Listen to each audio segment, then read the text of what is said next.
Pinupuri ka namin, O Diyos, Ama, Anak, at Espiritu Santo.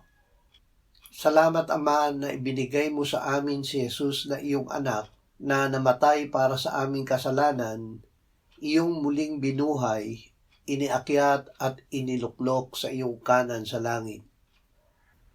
Panginoong Jesus, tunay na pinalaya mo kami sa kasalanan dahil ikaw ang ibinigay ng Ama na kabayaran para sa aming mga kasalanan at sa kasalanan ng buong sanlibutan. Ikaw ang aming tagapagtanggol sa harap ng Ama. Mananatili kami sa liwanag ng Diyos. Patuloy mo kaming linisin ng iyong dugo sa lahat ng kasalanan. Salamat na sa pamamagitan mo ay magagawa namin na huwag magkasala. Amen.